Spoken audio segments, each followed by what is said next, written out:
Good morning. Welcome back to Florida Aviation Network. I'm your host, John Tenney, here at Sun and Fun in sunny Lakeland, Florida.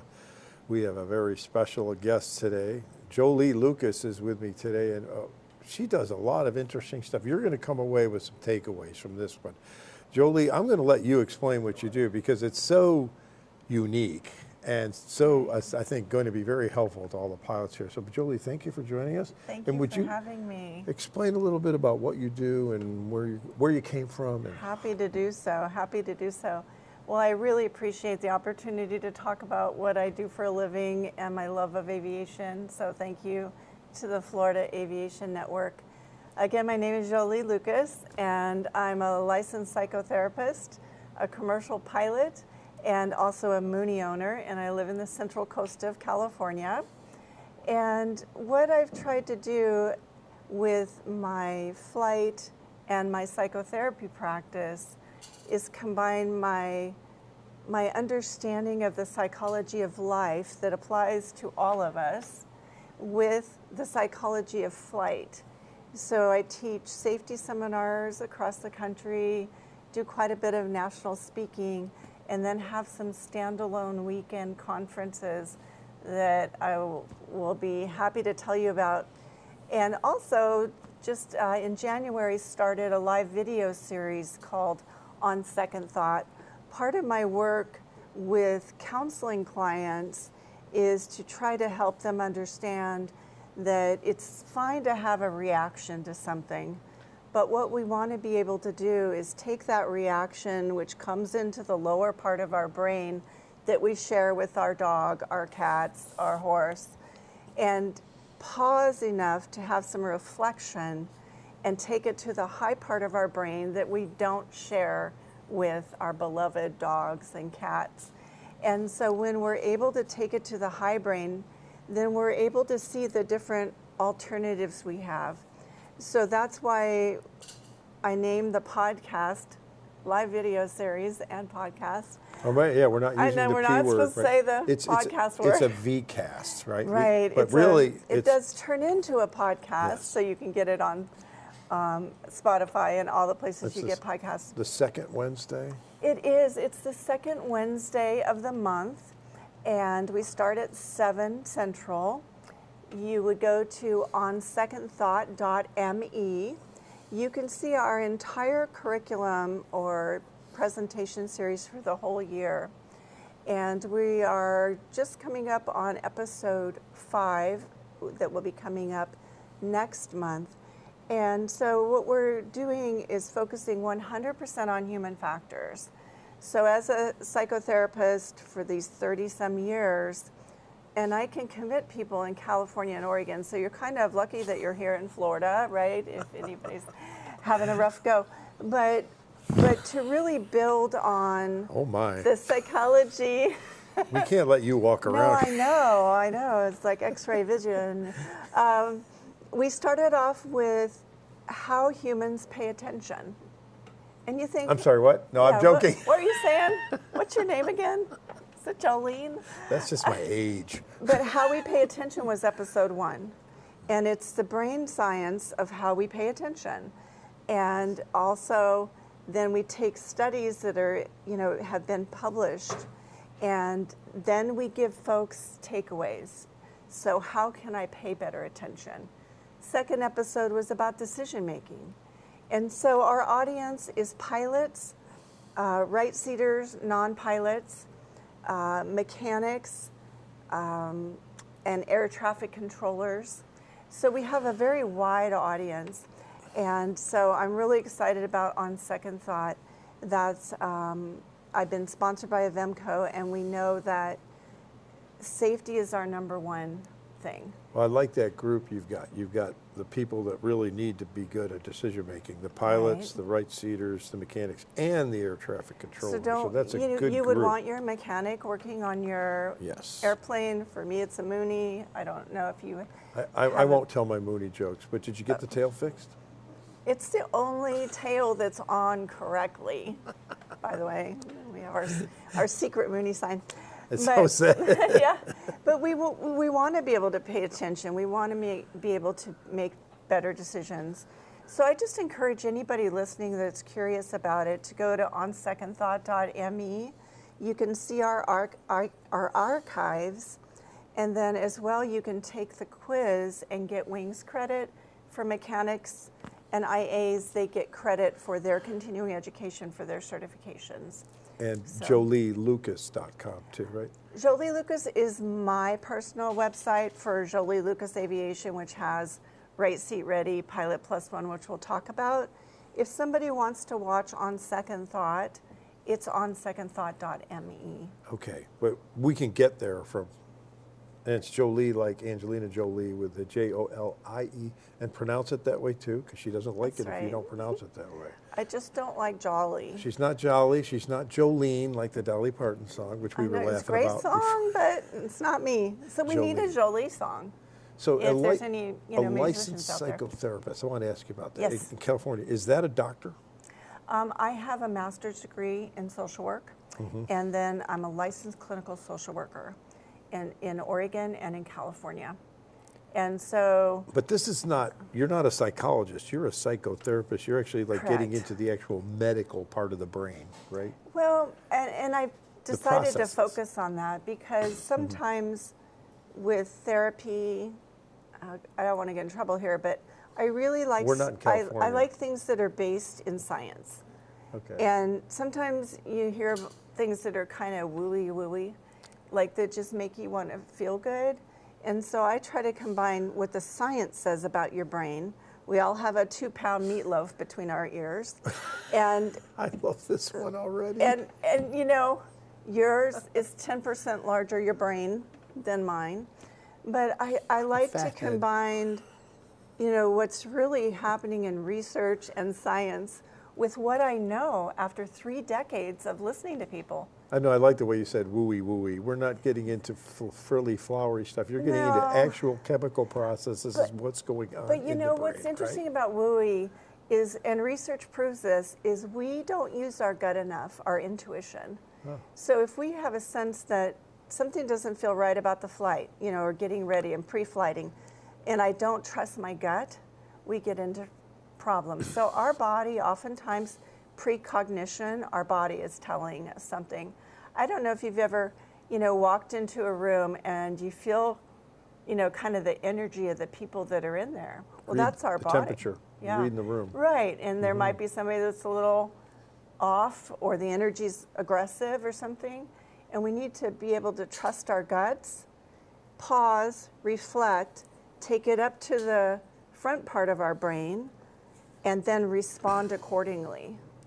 So I remember studying neurolinguistics. Yes. And is that something you've dabbled into? I have dabbled a bit. Okay. My background is more in what they call cognitive behavioral. Okay. So in my way of practicing, you change the way you're thinking, then you change your language, then you change your actions, and then your experience changes. So it's not like, think happy thoughts and life will be good. No. Well, you know, we're in an airplane and we have a situation that's moving. We need to be able It's to recognizing the visual external cues, not Yes. always visual, sometimes oral. You know, you Yep. could smell something. Absolutely. Right, so it's- or feel it in your intuition. Okay. So I'd like to talk about decision making because that's obviously a big topic right now. We're trying to get people Absolutely. to make better decisions. I was just at a seminar last week where the teacher was saying it's not so much about making the decision, but realizing you're in an emergency soon enough to do something about it. You know, when you start getting like, you escalate, he called it. Right. You get one, did you Right. do that too, the escalations? Yeah, we do talk about that because there's a part of our brain that wants things to be completed quickly.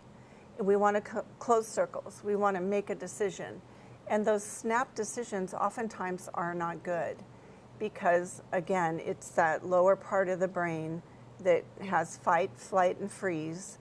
And I don't want that little part of my brain flying my airplane. And that's the And amygdala. so- yes, your amygdalas are about the size of an almond, She's right been behind teaching your me. ear. And at 11:30 on Friday morning, I'll be speaking at AOPA, so I'm doing a 1-hour seminar on this. But yes. Is that here? Yes, here at the AOPA Pavilion. As long as we're there, let's go through your schedule. So Sunday at Sure. So later today, I'm going to be in Hangar A at METAR Maps doing a meet and greet. And then I also have times with Avimco, Lightspeed, Flying Eyes Optics doing meet and greets. And then on Friday morning at 11:30 at the AOPA Pavilion, I'm doing On Second Thought, the 1-hour version. And so I'm going to be focusing. Will that be live video cast? It will not be. AOPA is not filming this year. Okay. So people have to come. I have some fantastic door prizes. I mean, I'm the girl with the door prizes. Okay. So like Lightspeed, Flying Eyes, You Lift. have better METAR titles Maps. than that, Yeah. I'm sure. But I wanted to tell you a little bit about some events that I have coming up. Please. That I think your listeners and viewers might enjoy.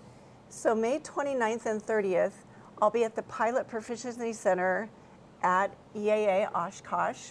And so people always think about, AirVenture, but we're going to be using those wonderful simulators and classrooms at the Pilot Proficiency Center.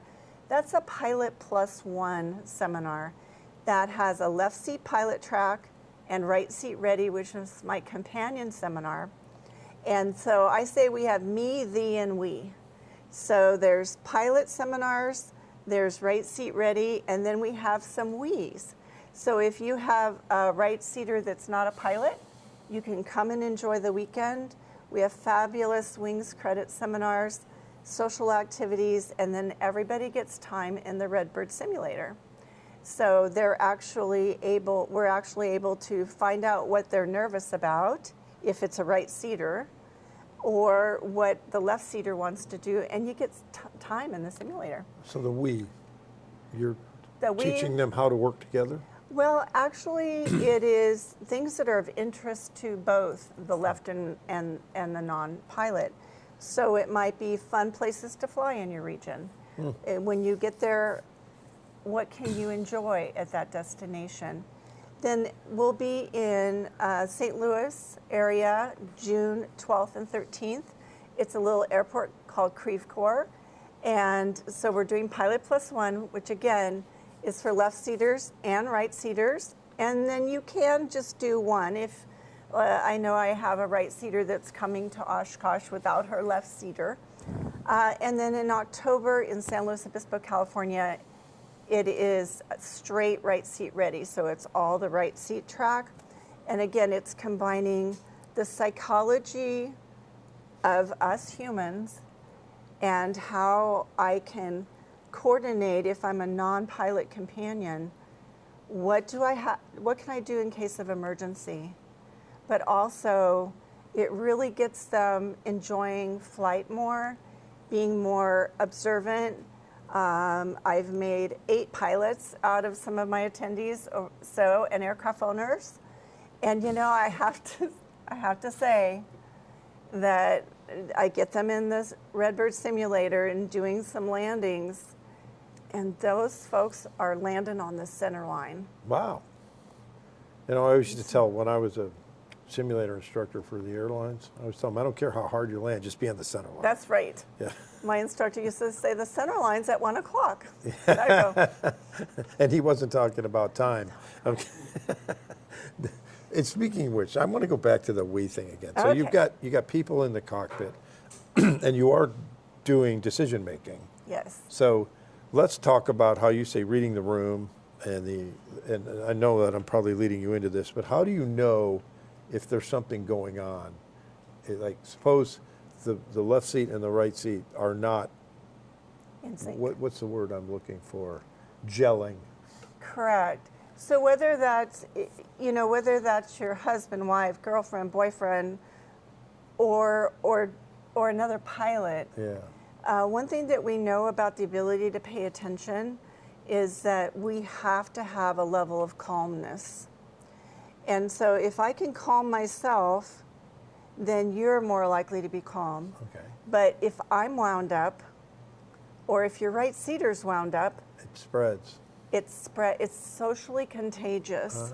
So, like right now, I feel the vibe between us is colleagues and casual, and lovely, frankly. Thank Oh, you. thank you. But if I was as a right seater, not knowing what are you doing over there, then I would become more silent and also more anxious. So with the right seaters that come through my program, they end up with a double-sided laminated checklist. And so they write in your approach speeds. So you can take something away. And they know how to contact ATC, what to say on the radio. And Lightspeed Headsets is a fantastic sponsor of ours. So, long story short, we teach them how to pick up on the vibe and how to talk about what you're nervous about. I've also found, and you probably do this, it's, in the beginning, you need to establish who's piloting command. Correct. And the other person needs to accept that. Yes.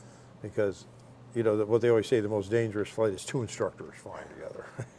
Right. Because they both think they're right. And I've been in that situation, so I'll agree with Yeah. that. Now, I did have one thing I wanted to grab. We were talking before, and I want people to take this away. Okay. Okay. You were telling me if I'm staying up, like last night, I stayed Yes. up all night wondering about all the bad things I did during my Yes. interviews yesterday. Yes. And that is because of It's probably your amygdala is that firing. little almond thing The again. little almonds right here. Yeah. And I call it the chihuahua in my brain, which is like, Jolie, you know, you're still in California time, but you got to go to bed and you got to get up and you got to curl your hair and it's going to be humid and you want to make a good impression and all that stuff. And so it's usually barking at you. I'm always worried about curling my hair, I thought, actually. you know, but it does look fabulous. Well, thank you. But it's typically that part of you that's fight, flight, or freeze that's waking you up. And what we need to do is take it to the top part of our brain, which is like, I'm not going to look at the clock again. If I'm going to go use the restroom, I'm not going to turn on the lights. I'm not going to wake myself up. I'm really going to have good sleep hygiene with totally dark, cool room, and maybe some This ambient takes sound. practice, I guess. Right. So JolieLucas.com if you want more. But yes. What was the thing with the... So I was talking about a vagus nerve reset, which means with your eyes closed, you look hard right and count to 30 slowly. And then you look hard left with your eyes closed, count to 30 slowly. And then you roll up to the center right here with your eyes closed. It would not surprise me if you yawn and or sigh. Count to 10 for that one? Yeah, about So you got- 10. just to recount. Right. 30 and so- right. 30 right, 30 30 left, left, 10 up. and in the center, I'm doing this tonight. and you're relaxing your jaw, and it's a cool room, and you're not looking at that clock. That's a good point, too, that a lot of it is people clenching their jaw. Oh, they do. In fact, I'm not really supposed to get into the FAA medical thing, but they're concerned about that. Yes. That people who grind their teeth are not getting good so night's it's good to sleep. do relaxation and some trigger points. But come and see me at METAR Maps at one in Hangar A or some of the other great meet and greets. She's $1,000 an hour, but we've negotiated a Florida Aviation Network discount. That's right. Of $500. So just tell her I sent you. That's right. I appreciate you having me, and I love talking to people about the psychology of life and the psychology of flight and how we can be safer and enjoy flight more. And while getting a good night's sleep would start with, that'll help a Yes. lot of people. We do talk about personal minimums with sleep. That is so important. I mean, when we were covering fatigue a little while ago, Yes. and that's the whole I'm safe. I'm safe is We one cover of those. that. The S should be, did I get enough sleep? And how many energy drinks am I drinking? Yeah. I say if you need an energy drink once or twice a day, there's something wrong with your life. Now, do you count coffee as an energy One drink? in the morning is great. It gets your cortisol up where you need it, and it helps us focus. Okay, so is that part of your seminars you go into? I do. Oh, so this is great. So it's a full You get life the analysis. education. So Yeah. again, May 29th and 30th in Oshkosh, and then June 12th and 13th in the St. Louis, Missouri area. And I would love to answer any questions, and people can, Well, your meet and greet, Yeah. you got one this afternoon? yeah, METAR Maps. And then when's the Avemco one? Oh, I think it's tomorrow. Okay, all right, well, I'm not going to make you look. Sorry. Just walk around, you'll find her. It's tomorrow, Okay. and Lightspeed and Flying Eyes. Yeah. Well, listen, I told you would have a takeaway from today, and Jolie has obviously showed us there's a lot we can do, and I personally have trouble getting to sleep sometimes. I know I'm not the only one that wakes up and looks at the clock all night. Don't look at the clock, turn it around. I know I do that constantly, and I know I'm not the only one. So here, we have a takeaway. See? This has been great. This so is we're a good learning. vibe. This Yes. is a good vibe. We're relaxed. So thank you for joining us at Florida Thank Aviation. you for having me. I really appreciate the opportunity. JolieLucas.com. And let me make On together one. secondthought.me. On secondthought.me. Thanks for joining us, and we'll be back in the next segment in a few.